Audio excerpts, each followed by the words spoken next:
Hello everyone, welcome to Unique Coaching Classes Bajaj Nagar. So today we are going to learn the first poem of the second unit, that is Invictus, which was composed by William Ernest Henley. So what is meant by Invictus? Invictus का मतलब होता है unconquered, unconquerable और unbeaten, जिसे हम हिंदी में कह सकते हैं कि अजय अपराजित होना, उसे हम इनविक्टस कहते हैं.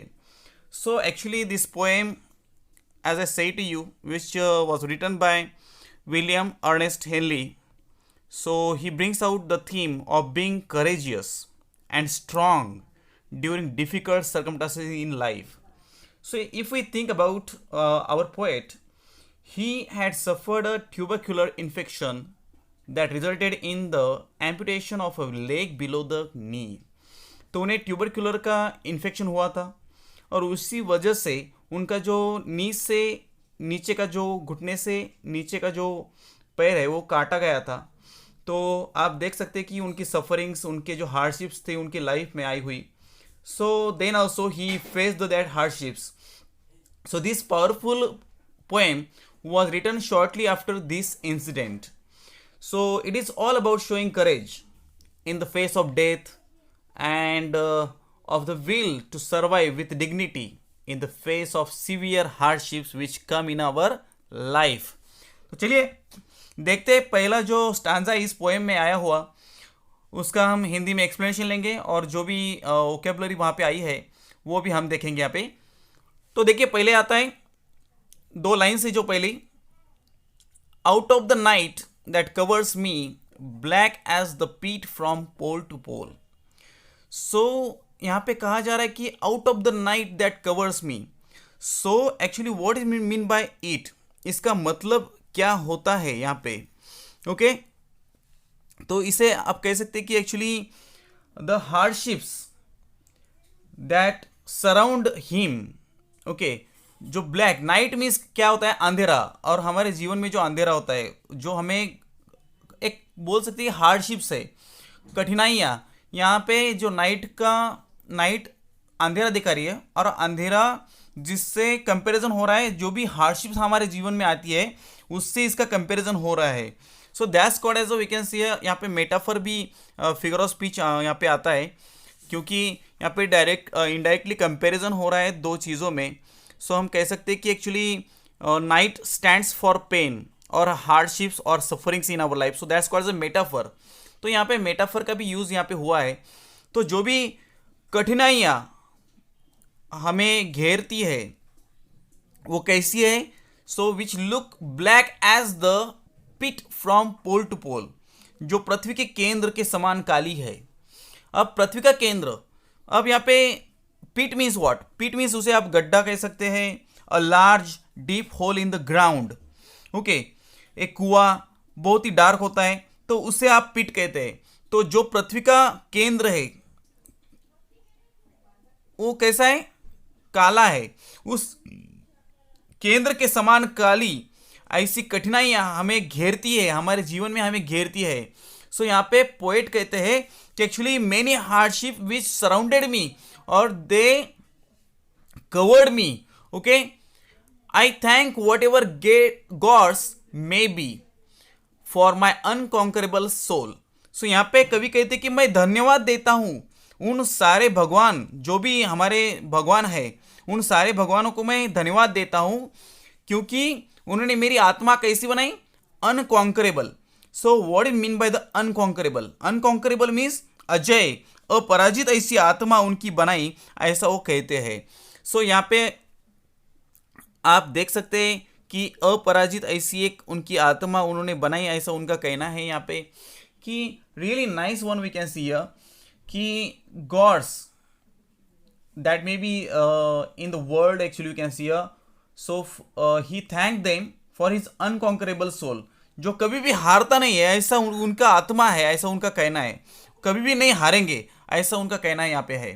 सो यहाँ पे अगर दूसरी लाइन देखी जाए, यहाँ पे black as the pit from pole to pole. So यहाँ पे ब्लैक एज, यहाँ पे एज वर्ड आया है तो एज वर्ड जब भी आता है, लाइक वर्ड आता है, तो यहाँ पे सिमिली फिगर ऑफ स्पीच होता है। यहाँ पे आप देख सकते हैं कि यहाँ पे direct comparison has been made between the night and the pit. इस पिट और नाइट में जो कंपैरिजन हुआ है, इसे आप सिमिली फिगर ऑफ स्पीच कह सकते हैं। और यहाँ पे आप देख सकते हैं पीट, पोल, टू पोल, ये तीनों वर्ड्स जो है पी लेटर के साउंड से शुरू हो रहे हैं। So that's called as alliteration. The sound of the letter P is repeated for creating a poetic effect, that's called as alliteration. और यहाँ पे पोल एंड पोल, ये दोनों वर्ड्स रिपीट हो रहे हैं, एक ही वर्ड डबल आया है, तो यहाँ पे रिपीटेशन फिगर ऑफ स्पीच भी हमें दिखाई देता है। ओके, तो चलिए आगे बढ़ते हैं। यस, जो सेकंड स्टांजा यहाँ पे हम वो देखेंगे अभी। In the fell clutch of circumstance I have not विंस्ड nor cried allowed. Okay, यहाँ पे देखिए कवि क्या कहते हैं। कवि कह रहे हैं कि एक्चुअली दुष्ट परिस्थितियों के घेरे गए चंगुल में मैं न तो दर्द से छटपटाया हूं और न ही जोर से रोया हूं। तो यहाँ पे कह रहे कि actually fell clutch, what mean by the fell clutch? Fell clutch means wicked trap. Okay, and circumstance mean whatever the situation is there, conditions are there in their life. तो यहाँ पे वह बहुत ही ऐसे हार्डशिप्स में और कठिन परिस्थितियों के चंगुल में, घेरे में फंस गए हैं। और वो कहते हैं कि फिर भी मैं दर्द से छटपटाया नहीं हूं। यहां पे जो विंस्ड वर्ड है, विंस्ड का वर्ड का मतलब है jerked with pain. Jerked with pain mean छटपटाना, तो वो छटपटाए नहीं है। और nor cried aloud, cry means रोना, और जोर जोर से वो रोए भी नहीं है। तो इतना जो कुछ उनके जीवन में हो रहा है, फिर भी वो रोते नहीं है। ओके, तो जो भी उनकी जीवन में कठिन परिस्थितियां आ रही है, उन्हें वो फेस कर रहे हैं, but he is not crying allowed for those all things. और वो छटपटाना भी काम वो नहीं रहे हैं। सो देखिए next two lines. Under the bludgeonings of chance my head is bloody but unbowed. Okay, यहां पे कहते हैं कि अंडर द ब्लजनिंग्स। यहां पे ब्लजनिंग का मतलब होता है violent beating with a club. लिख लीजिए, violent beating with a club means मारना, चोट देना, पिटाई करना। सो कि और यहाँ पे चांस का मतलब है फेट, हमारा फॉर्चून जो है, भाग्य। सो भाग्य की हिंसक पिटाई से पीड़ित। अब भाग्य से मैं बहुत ही पीड़ित हूं, ऐसा वो कहते हैं कि बहुत पीड़ा मुझे इस भाग्य ने दी है। माई हेड इज ब्लडी, और मेरा सिर जो है वो रक्त रंजित है। But he says unbowed means न झुकने वाला, not having submitted to pressure और demands. He is not surrendered, he did not surrender in front of और डिफिकल्ट सिचुएशंस। उनके जीवन में जो भी डिफिकल्ट सिचुएशन आते हैं, उनके सामने वो सर नहीं झुकाते हैं। ऐसा वो कहते हैं कि actually he is so courageous, वो हार नहीं मान रहे, यहाँ पे हार मानने का काम यहाँ पे कर नहीं रहे हैं। सो बहुत ही एक we can say that unfavorable circumstances है उनके लाइफ में। Though the poet has faced misfortunes, उसके जीवन में बहुत दुर्भाग्य आया हुआ है। He has not accepted the defeat, फिर भी हार नहीं मानते हैं, ऐसा उनका यहाँ पे कहना है। तो यहाँ पे देखिए माई head is bloody but unbowed. तो यहाँ पे आप अगर आप देखिए इस लाइन में, तो एलिट्रेशन आता है, क्योंकि यहाँ पे ब्लडी बट ये जो वर्ड्स है बी लेटर के साउंड से रिपीट हो रहे हैं, तो यहाँ पे एलिट्रेशन आता है। और दूसरी बात जो है, मेटाफर भी यहाँ पे फिगर ऑफ स्पीच है, क्योंकि यहाँ पे आप देख सकते हैं कि head represents self confidence and thoughts. जो उनके थॉट्स है और कॉन्फिडेंस है, सेल्फ कॉन्फिडेंस है, ये इसे रिप्रेजेंट करने का काम करता है। तो यहाँ पे इनडायरेक्ट कंपैरिजन हुआ है इसमें, तो यहाँ पे मेटाफर भी आता है, यहाँ पे देखिए। तो चलिए आगे बढ़ते हैं। यहाँ से जो तीसरा यहाँ पे स्टांजा आया हुआ है, beyond the place of wrath and tears looms but the horror of the shade. तो यहाँ पे जो रैथ, रैथ का मतलब होता है क्रोध, एंगर। ओके, और आगे है टीयर्स, जिसे आप दुख कह सकते हैं जीवन में। तो इसका मतलब क्या होता है कि ऐसा कह सकते हैं कि क्रोध और दुख कि इस दुनिया से परे जिसमें हम रहते हैं, वेर वी लिव, जहाँ पे हम रहते हैं, looms but the horror of the shade. यहाँ पे लुम्स का मतलब क्या है? तो लुम्स का मतलब है हैंग्स ओवर हेड, कि पास ही मंडराना मीन्स सर पर हमारे जो छाया मंडराती है, सो जो भयभीत कर देता है हमें। ओके, सो एक सर पर हमारे एक छाया मंडराती है जिससे हम भयभीत हो जाते हैं।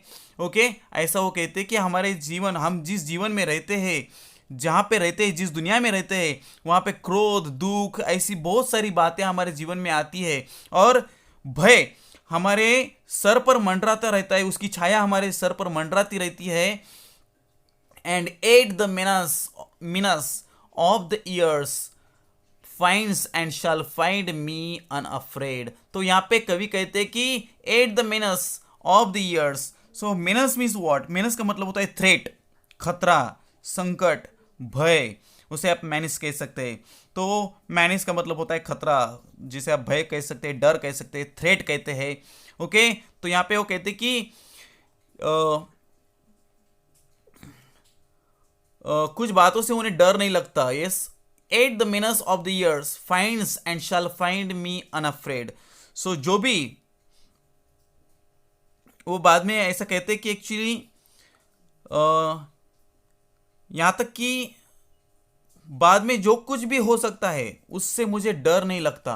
ओके, सो जो साल में जितना भी डर उनके जीवन में आता है, सो वो उस डर को भी वो कैसे दिखेंगे? फाइंड्स एंड शैल फाइंड, वो 100% कैसे दिखेंगे? मी अनअफ्रेड, उन्हें सिर्फ मैं कैसा मिलूंगा? जिसे कभी डर नहीं लगता, ऐसा ही मैं उनको दिखूंगा, ऐसा वो कहते हैं। तो देखिए, बहुत ही खास यहाँ पे एक्सप्लेनेशन, सॉरी, एक बात उन्होंने एक्सप्लेन की है कि हमारे जीवन में कितनी भी कठिनाइयाँ आए, मगर हमने उस कठिनाइयों को फेस करना है, उनसे डरना नहीं है। अगर आप डर गए तो आप कह सकते हैं कि जो डर गया वो मर गया, वो डायलॉग है। यस, बहुत ही फेमस डायलॉग है, और उस फेमस डायलॉग ने हमें बहुत सारी बातें सिखाई है कि जो भी परिस्थितियां हमारे जीवन में आती है, डरना नहीं है उनसे। So we have to face them, बस फेस करते रहिए, हार मत मानिए, एक दिन जीत आपकी ही होगी। यस, वो कहता है ऐसा। सो देखिए, लास्ट का यहाँ पे जो स्टांजा है वो देखने से पहले हम एक लाइन देखेंगे कि and at the menace of the years finds and shall find me unafraid. जो दो लाइन है तीसरी स्टांजा की, जो लास्ट की दो लाइन है, यहाँ पे पर्सोनिफिकेशन भी आया है, क्योंकि the menace of the years यहाँ पे has been given the animate quality of being able to find something. To finding जो है वो ह्यूमन क्वालिटी है, और वो दी गई है the menace of the years को। ओके, तो उसे वो क्वालिटी दी गई है। सो इसे आप यहाँ पे पर्सोनिफिकेशन फिगर ऑफ स्पीच कह सकते हैं। तो चलिए, लास्ट का जो अब स्टांजा बाकी है हम वो पढ़ेंगे। It matters not how strait the gate, how charge with punishment the scroll. वो कहते हैं कि नो मैटर्स, इससे मुझे कुछ भी फर्क नहीं पड़ता। किससे? कि एक्चुअली हाउ स्ट्रेट द गेट, कि इस दुनिया में कि जो स्ट्रेट का मतलब होता है नैरो, तो हाउ डिफिकल्ट कह सकते हैं कि entry into the new world, आप इसे कह सकते हैं। How charge with punishment the scroll का मतलब होता है कि एक लार्ज जो रोल ऑफ पेपर होता है यूज फॉर राइटिंग, जो इसे आप स्क्रोल कहते हैं। तो वो यहाँ पे कहते हैं कि कागज पर अधिकाधिक कितने भी दंड लिखे गए हो, जो आप कहते हैं कि भगवान हमारे पाप गिनता है, पाप लिखता है, जो पाप पुण्य हम करते हैं वो लिखा जाता है। तो इतने कितने भी पाप दंड मुझे लिखे गए हो, अधिक से अधिक दंड लिखे गए हो, तो वो कहते हैं कि इससे मुझे कुछ भी फर्क नहीं पड़ता कि जो नई दुनिया है उसमें प्रवेश कितना भी मुश्किल हो, उससे मुझे कुछ भी फर्क नहीं पड़ता। जो स्वर्ग के मार्ग है वो कितना भी मुश्किल हो, स्वर्ग पाना कितना ही मुश्किल हो, उससे मुझे कुछ नहीं फर्क नहीं पड़ता, ऐसा वो कहते हैं। Okay, charge with punishments means punishment में दंड लिखे गए हो, ओके, उससे मुझे कुछ भी फर्क नहीं पड़ता, ऐसा वो कहते हैं। क्योंकि वो लास्ट में कहते हैं कि I am the master of the fate, I am the captain of my soul. वो कहते हैं कि मैं अपने भाग्य का मालिक हूं, मैं अपने भाग्य का मालिक हूं और मैं ही अपनी आत्मा का कप्तान हूं, मैं ही करता धरता हूं, ऐसा वो कहते हैं यहाँ पे। तो देखिए, बहुत ही अच्छी ऐसी पोएम है कि actually we can be the master of our life, but if you afraid of these all things, so you will become the slave of your fate। आपके भाग्य के आप गुलाम बन जाएंगे। तो अगर आप डरते हैं तो गुलाम बनेंगे, अगर आप डरते नहीं है तो आप मास्टर बनेंगे, मालिक बनेंगे आपके भाग्य के। तो ऐसा वो कहते हैं। तो जो सेकंड लाइन है लास्ट स्टांजा की, how charge with punishment the scroll, ये जो लाइन है यहाँ पे इन्वर्जन आप कह सकते हैं, क्योंकि यहाँ पे प्रॉपर जो प्रोज ऑर्डर होनी चाहिए वो प्रॉपर प्रोज ऑर्डर नहीं है, इसलिए यहाँ पे इन्वर्जन फिगर ऑफ स्पीच भी होता है। और जो लास्ट की जो 2 लाइन्स है वहाँ पे आप देख सकते हैं कि I am the captain of my soul. So यहाँ पे अगर देखें आप direct comparison between a captain of a ship and himself ऐसा हुआ है, तो कंपैरिजन अगर हुआ है तो यहाँ पे मेटाफर भी आता है। तो ऐसे बहुत सारी फिगर ऑफ स्पीच यहाँ पे देखी गए हैं। अगर हम राइम स्कीम देखें तो ए बी राइम स्कीम यहाँ पे दिखाई देती है, यस। और सेंट्रल आइडिया अगर हम देखें यहाँ पे, तो यहाँ पे सेंट्रल आइडिया अगर हम बात करें उसके बारे में, so this poem is keeping one's determination and courage during times of trouble and hardship. So everyone in our life has to face problems, and hence we can see the manner in which one deals with them becomes important. So the poet gives his own example here and tries to send the message that one is responsible for whatever good or bad happens in his or her life। हमारी ज़िंदगी में जो भी कुछ बुरा होता है अच्छा होता है, उसका रिस्पॉन्सिबिलिटी पूरी हमारे ऊपर होती है। तो वो हम डिसाइड कर सकते हैं कि हमारी लाइफ कैसी होनी चाहिए, अच्छी होनी चाहिए कि बुरी होनी चाहिए, ये हमें डिसाइड करना होता है। तो हमारे हाथ में है कि क्या करना है हमारी लाइफ में। यस, यहाँ पे कुछ क्वेश्चन भी है, वो क्वेश्चन हम देखेंगे पहले, फिर बाद में इस पोएम का एंड करेंगे। तो पहला यहाँ पे क्वेश्चन है, देखिए, what is the poet thankful for. यहाँ पे पोएट किस बात के लिए थैंकफुल है, तो मैं कहूँगा कि इसका आंसर पहले स्टांजा में ही है। So he is thankful to god the gods for his unconquerable soul. ये पहले स्टांजा की जो चौथी लाइन है उसमें ये उसका आंसर है। सेकंड क्वेश्चन यहाँ पे दिया गया है साइड में, which lines show that the poet has suffered his hardships bravely.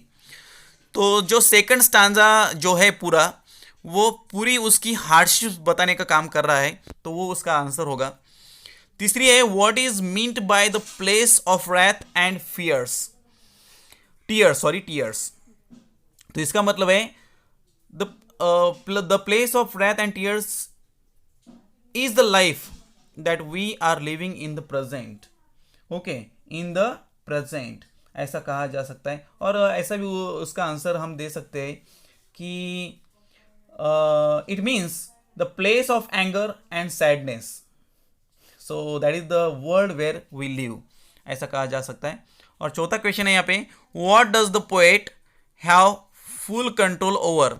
सो उसका फुल कंट्रोल किस पे है, तो हम यहाँ पे बता सकते हैं the poet has full control over his fate and his soul. तो ये पूरा ऐसा हम बता सकते हैं। So I think so that you understood this poem very well. Okay, and in the next lecture we will see the next lesson of our syllabus. So thank you very much. Bye.